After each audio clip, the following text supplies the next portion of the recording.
Paulides, CanAm Missing Project, a copyrighted edition for our video channel. Huck is in the office today, in the library, making good on her promise to keep these segments professional, on time, and watchable. Yeah. She's got her winter coat on right now, and it's super thick. Right around here, it's like a mane. But she loves just sitting outside when it's like 20 degrees. Crazy dog. Yeah,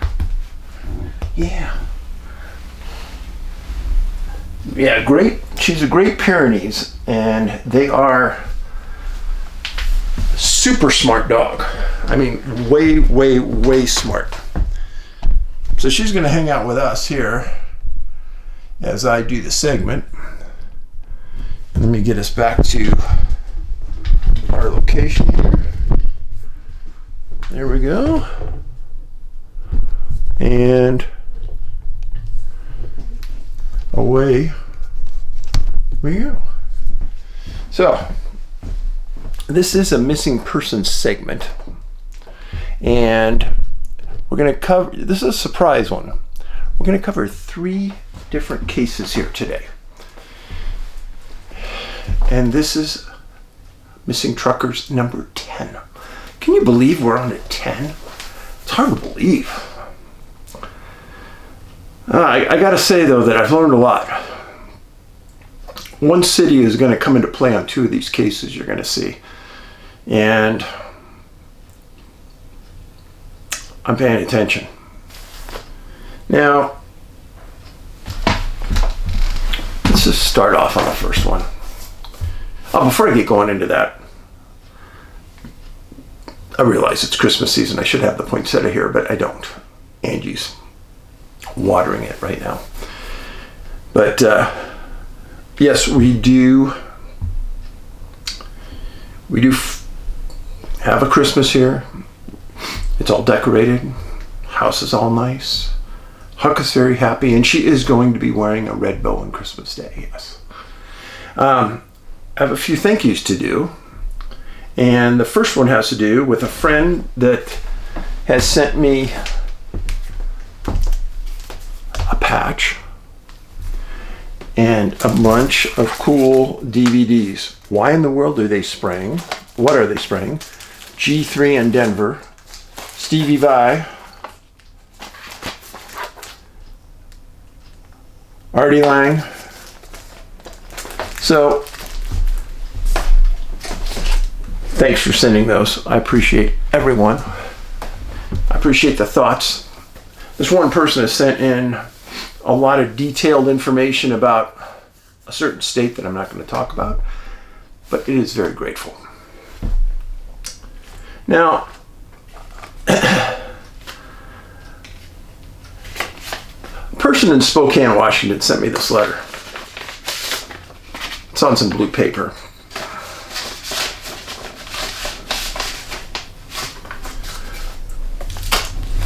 I don't read every letter. I don't read a majority of the letters right now.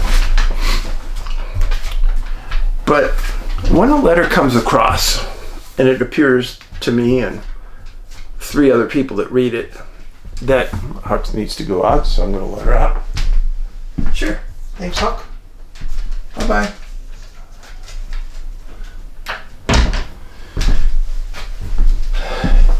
And it appears to be a fictionalized story written by someone. We're not going to read it. I can't tell you what we use to tell if something's fiction or not, but we're batting 100% on thinking through those stories. So don't try to skinny one through that is a bunch of garbage that you made up. We don't like it. We don't appreciate it. It's very rare, but it happens. So, back to the stories. First incident happens in downtown Indianapolis, Indiana. Yes. A man named William Bell, 24 years old, went missing April 9th, 1937. This is the earliest case that I can find that definitively matches the trucker profile. He was a beer truck driver in downtown Indianapolis. He was married. His wife was a waitress at a local restaurant near their home, and they both resided together in downtown Indianapolis. He was employed by a company called Monument Bottle Works. And Bottle Works Hotel is still there, but the bottle company's gone.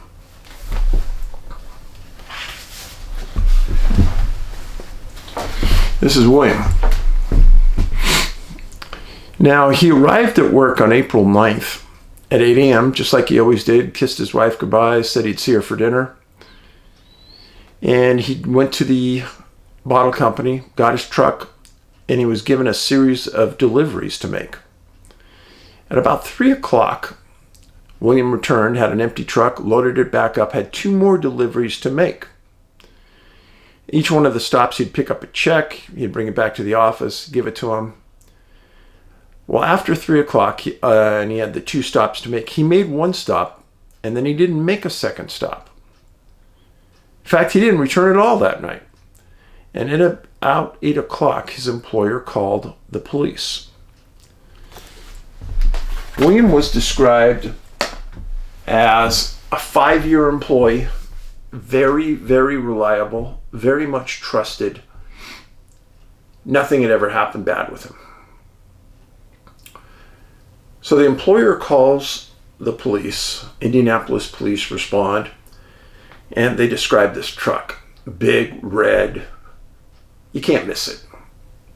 Says Bottle Works on the side, etc., etc. It wasn't long after that same night, the police find the truck in the kind of the southeast section of the city, in a remote area at the time. And the truck was unlocked. They look inside and they see 1 check on the floorboard of the cab. And they see William's cap. They didn't know it at the time. They just saw a cap laying on the front seat. And they thought that they saw 1 spot of blood in the middle of the cap. They call the employer. Bottle Works company comes out, identifies their truck, recovers their truck, finds that nothing's missing. And in fact, the check that was laying on the floorboard was a check that William should have gotten from the last pickup he did after he left his office. And they said that they have never known William to leave without his cap. So that was weird. Plus the blood made the police think initially that maybe he got robbed, but they were trying to determine what robbed him of, because there was nothing missing that they could tell. So they searched this area, and it was described as a remote area at the time in Indianapolis. So this is Indianapolis today, metropolis. Now the truck's found kind of on the eastern side of the city. This is described as a very, very outskirts of town at the time for 1937. Now his residence was kind of on the northern part, and his employer was just on the eastern side of the core of the downtown area. Indianapolis.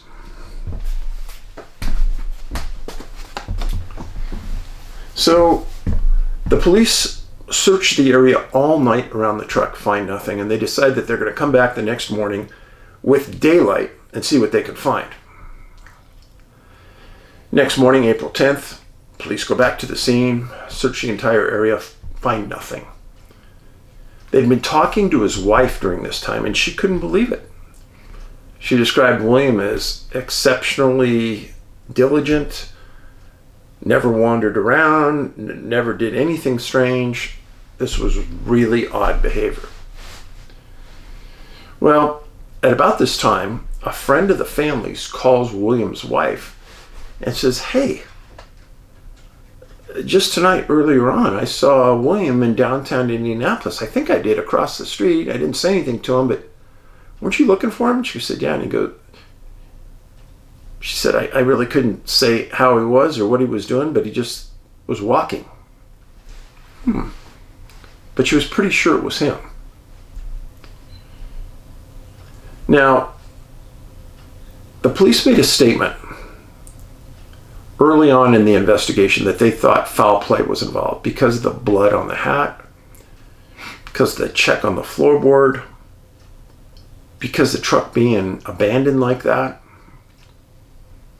And they were concerned that maybe he was robbed or murdered. Well, they continued to talk to family members, and then they had this sighting of him downtown. Then they came out with a statement on April 17th. Now, this all happened on April 9th. April 17th, he still hasn't been found. They made a new statement that they didn't feel there was any foul play going on. There was no money missing. There was no product missing. The only thing that was missing and was recovered was the truck, and now William's still missing. 4 days later, April 21st, a detective with Indianapolis Police, Detective John Goffin, is driving through downtown Indianapolis. He looks and he swears he sees William Bell. The entire detective bureau is looking for him. He's one of the few high-profile missing people in the town. Goffin whips over to the curb, jumps out of his car, walks over, and he goes, "Hi, I'm Detective Goffin with the Indianapolis Police. Are you okay?" And Goffin said that he just looked at him. Then he said, "Do you know what your name is?" And he says, "My name's William." He goes, "Do you know your last name?" And he says, "No." "Do you know where you live?" "No." "Do you know where you're from?" "No." "Are you married?" "I don't know."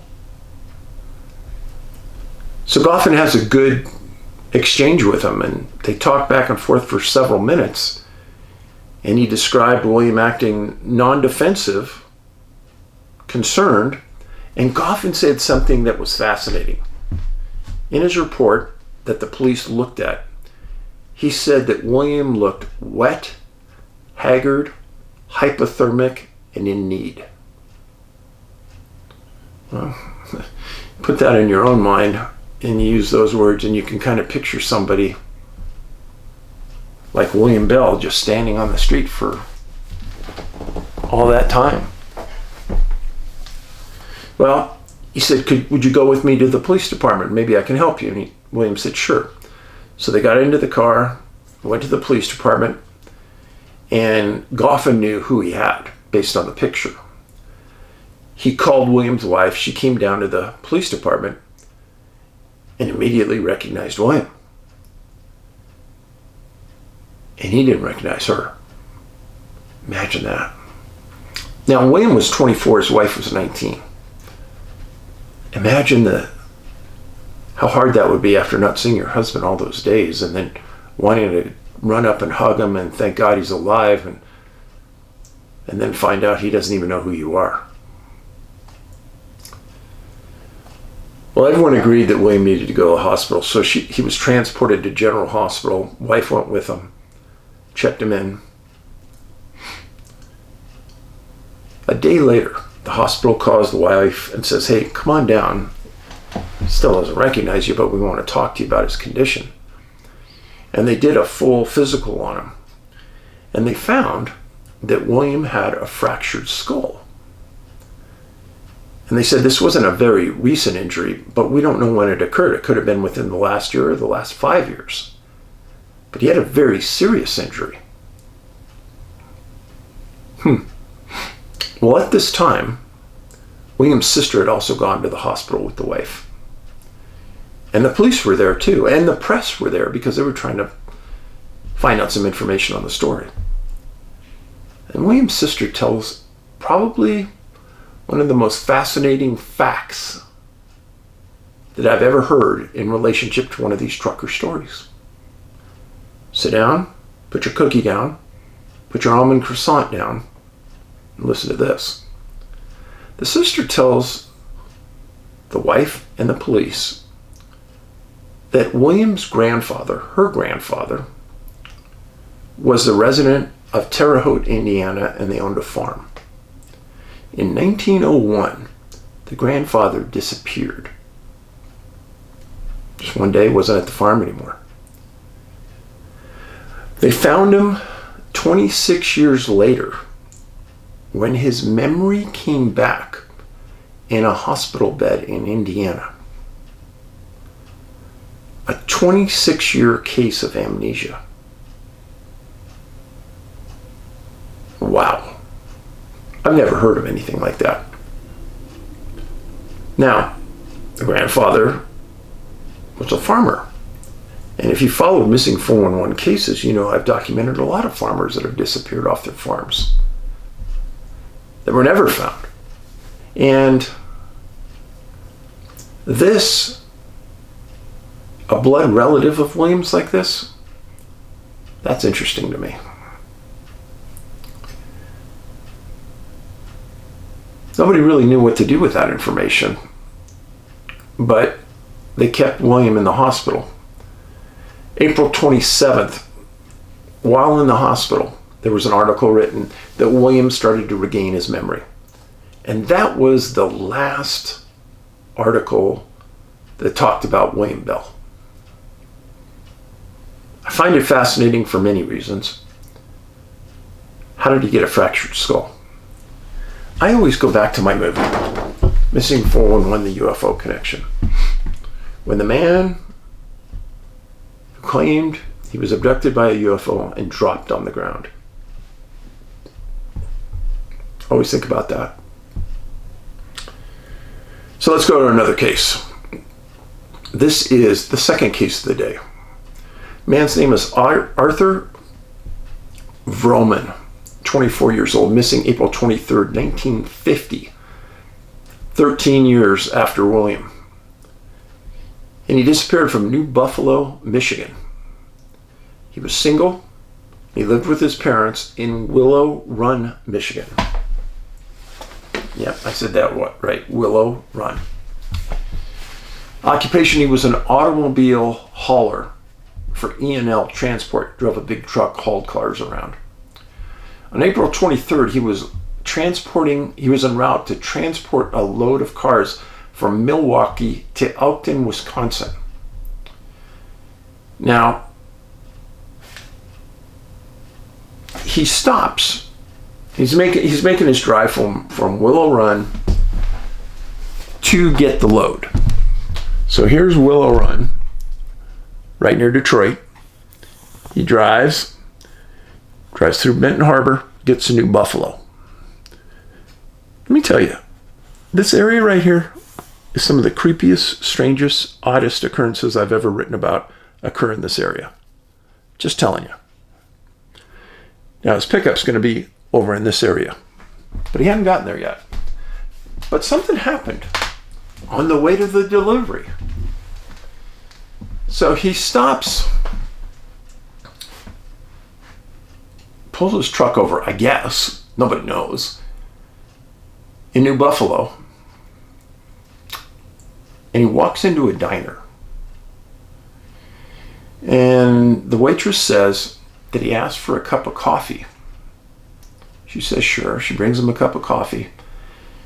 And Arthur stares straight ahead, doesn't move, holds his hands around the coffee for 30 minutes.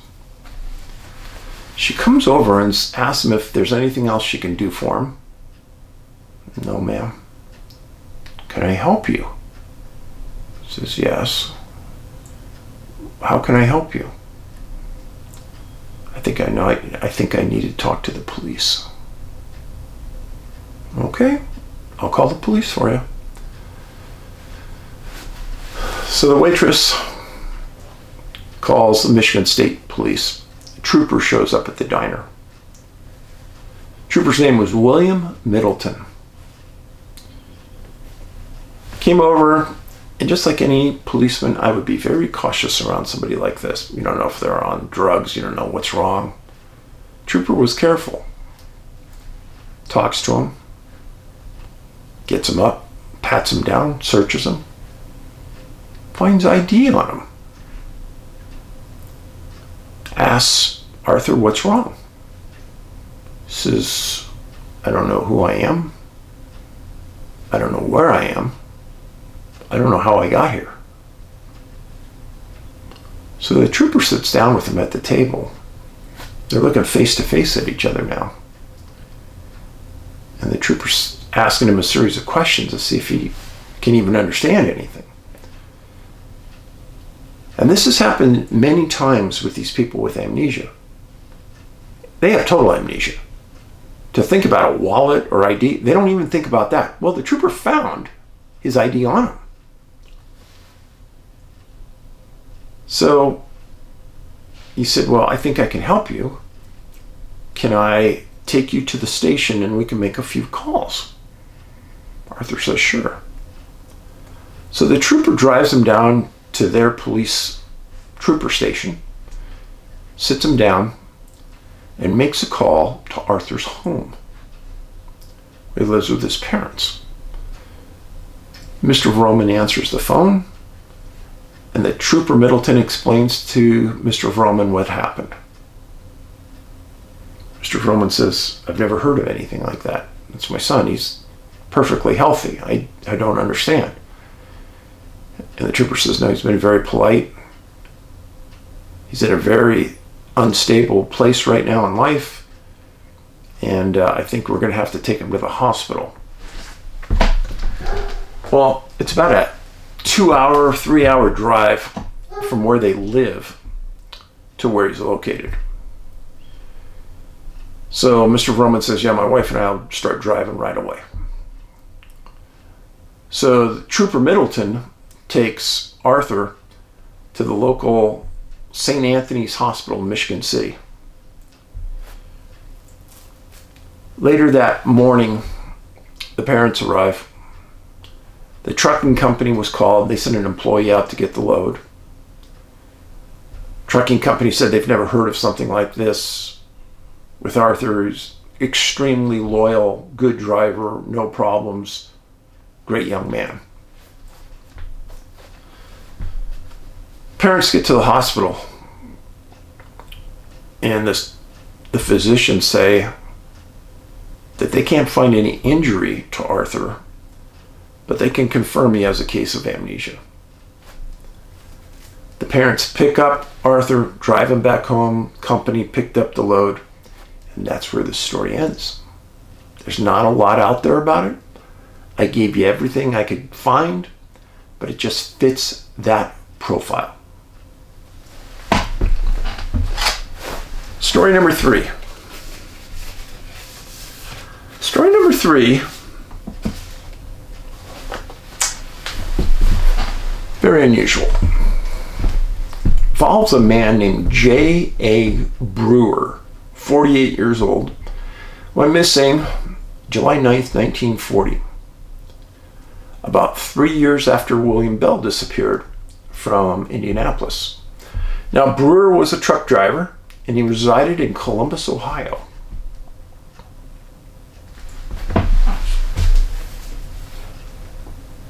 So, Brewer's truck is found abandoned on the highway between Springfield and South Charleston. So let me show you this map.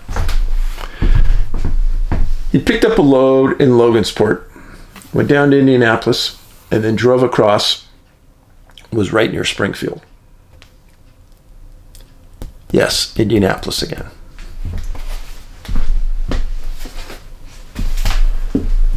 So on the map I just showed you Springfield.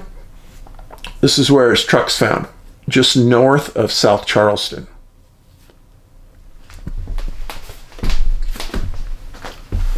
Big truck, it's abandoned. It's filled with iced down produce that he picked up in Logansport. Now, Brewer found wandering on a roadway aimlessly near South Charleston by the police. They stop him. They're talking to him. He doesn't know where he's at. He doesn't know who he is. He doesn't know anything. Well, the police knew that they had a call about this abandoned truck in a weird place. And they figure Brewer's got to be part of this. So they take him back to the truck. And they find things in the truck that point to the fact that he's the driver. Never was stated what it was. But they do get on the phone and call the trucking company. And they describe the driver. Turns out it's Brewer. They say the same thing that all these people say. He's very reliable. This is totally out of character. We'll send a new driver to pick him up and the truck up. And the produce was all there, still intact. Nothing was wrong. But Brewer went through Indianapolis sometime in the 2 hours prior to him coming up. I'm sorry, in the 4 hours prior to him being found, he had gone through Indianapolis. It's about a 3-hour drive from Indianapolis to Springfield. It's about 200 miles. To me, the fascinating part of this is that Bell disappeared in Indianapolis and Brewer just went through Indianapolis, and he's gone. He doesn't know where he is, who he is, how he got there. So the truck company comes out, picks up the truck, and they decide that they're going to take Brewer with them. A lot of these drivers that I talked to you about are in that late 40s, early 50s range, or in the early 20s range. Now, Vroman and Bell were both 24 years old. The incident with Brewer outside of Springfield occurred just 3 years after Bell. And they both had ties to Indianapolis. Very few details were on the Brewer and Vroman case. But what is it about that area around Indianapolis and Ohio and Pennsylvania? Well, remember when I talked to you before about other cases, and I said that region where you have all the Great Lakes very close to you, that's concerning to me. It always has been. And the water attachment issue always intrigues me. Indianapolis has had a lot of strange things happen in and around it over the years.